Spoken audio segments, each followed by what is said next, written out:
Hello everyone. तो आज हम देखेंगे कि मिक्स्ड इकोनॉमी क्या होती है और ये वर्क कैसे करती है और उसके बाद इसके फीचर्स और डिसएडवांटेजेस क्या क्या हैं। तो मिक्स्ड इकोनॉमी को हम डुअल इकोनॉमी या फिर डेमोक्रेटिक सोशलिज्म के नाम से भी जानते हैं। जॉन मार्नेट कीन्स ने अपनी बुक में मिक्स्ड इकोनॉमी के बारे में बताया था। मिक्स्ड इकोनॉमी एक ऐसा इकोनॉमिक सिस्टम है जिसमें स्टेट और प्राइवेट सेक्टर दोनों मिलकर काम करते हैं। मतलब गवर्नमेंट का भी इकोनॉमी में रोल है और प्राइवेट सेक्टर का भी। जैसे कि हमें नाम से ही समझ में आ रहा है, मिक्स्ड मतलब कुछ मिलकर बनाया है। तो हमने इससे पहले पढ़ा था कैपिटलिस्ट इकोनॉमी और सोशलिस्ट इकोनॉमी। कैपिटलिस्ट में क्या था कि प्राइवेट फर्म्स सब कुछ कंट्रोल कर रही है, मार्केट, प्रोडक्शन, कितना चीज सप्लाई होगी, तो सबका कंट्रोल मतलब प्राइवेट करती है, कैपिटलिस्ट इकोनॉमी है। फिर उसके बाद हमने पढ़ा था सोशलिस्ट इकोनॉमी, जिसमें सारी चीजें कंट्रोल रेगुलेट कौन कर रहा था, गवर्नमेंट। उसमें प्राइवेट फर्म्स का कोई मतलब नहीं था। लेकिन मिक्स्ड इन दोनों का मिक्सचर है। जो अच्छी चीजें कैपिटलिस्ट में थी और जो अच्छी चीजें सोशलिस्ट में थी वो हमने यहाँ पे अडॉप्ट की है मिक्स्ड इकोनॉमी में।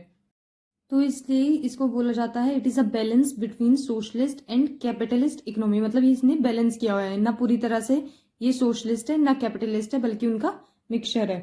तो इसमें यही है कि इसमें जो सेक्टर्स हैं वो को एग्जिस्टेंस करते हैं। मतलब एक साथ गवर्नमेंट सेक्टर भी काम कर रहा है और प्राइवेट सेक्टर भी।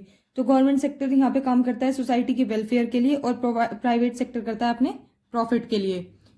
तो अभी कैरेक्टरिस्टिक्स ऑफ मिक्स्ड इकोनॉमी। तो सबसे पहले कोएग्जिस्टेंस ऑफ सेक्टर। तो यहाँ पे सेक्टर कोएग्जिस्ट कर रहे हैं, मतलब पब्लिक सेक्टर भी काम कर रहा है और प्राइवेट सेक्टर भी अपना काम कर रहा है।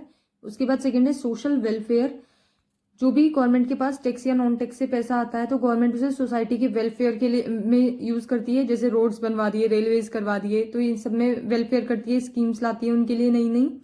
उसके बाद है प्राइवेट सेक्टर एनकरेजमेंट। तो मिक्स्ड इकोनॉमी में प्राइवेट सेक्टर को भी एनकरेजमेंट मिलती है कुछ नया इनोवेशन करने के लिए या कुछ भी। मान लीजिए अगर कोई किसी ने स्टार्टअप खोला है तो गवर्नमेंट कभी कभी ये कह देती है कि हम पहले 2 या 3 साल तुमसे टैक्स कम लेंगे या फिर लेंगे ही नहीं, तो उन्हें एनकरेजमेंट मिलता है और काम करने के लिए। तो उससे क्या आता है, इकोनॉमी में इनोवेशन आता है, कुछ नया चीज देखने को हमें मिलती है। उसके बाद है राइवलरी एंड एफिशिएंट प्रोडक्शन। तो राइवलरी वर्ड यहाँ पे इसलिए यूज किया गया है क्योंकि दोनों सेक्टर काम कर रहे हैं, गवर्नमेंट और प्राइवेट भी, तो थोड़ी बहुत राइवलरी रहती है, कॉम्पिटिशन रहता है। जैसे कि जो अगर हम प्राइवेट सेक्टर में देखें तो जियो और एयरटेल काम करता है, लेकिन अगर हम वहीं गवर्नमेंट में देखें तो बीएसएनएल काम कर रहा है, तो थोड़ा बहुत कॉम्पिटिशन बना रहता है। उसके बाद है safeguarding of consumer right and protection of labour rights. तो इसमें क्योंकि गवर्नमेंट का भी रोल होता है तो गवर्नमेंट ध्यान रखती है पूरा कि कंज्यूमर राइट है जो वो सेफ है या नहीं। जो लेबर को, मतलब ऐसा तो नहीं है कि 12-12 या 13-13 घंटे काम करवा रहे हो, मतलब एक उन्होंने टाइम पीरियड भी दिया है कि आप 8 घंटे ही किसी को काम पे करवा सकते हो या कुछ। तो गवर्नमेंट ध्यान रखती है, मतलब लेबर्स का भी और कंज्यूमर राइट्स का भी ध्यान रखती है। तो फिर डिसएडवांटेजेस ऑफ मिक्स्ड इकोनॉमी। तो इसमें सबसे पहली है इंस्टेबिलिटी। तो जब मिक्स्ड इकोनॉमी होती है उसमें थोड़ी बहुत ही इंस्टेबिलिटी तो रहती है।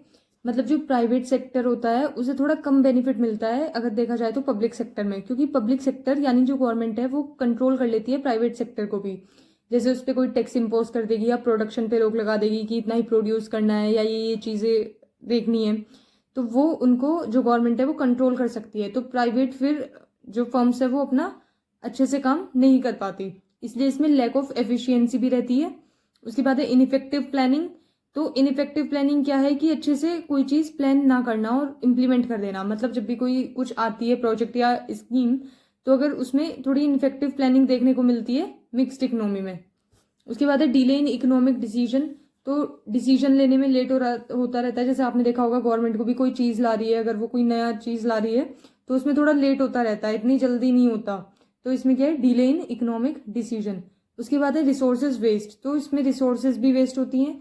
जैसे कि प्राइवेट और पब्लिक सेक्टर दोनों ही काम कर रहे हैं और मान लीजिए एक ही फील्ड में काम कर रहे हैं तो उनमें कॉम्पिटिशन रहता है फिर, तो क्या होता है कि थोड़ा रिसोर्सेज का वेस्टेज इसमें देखने को मिलता है।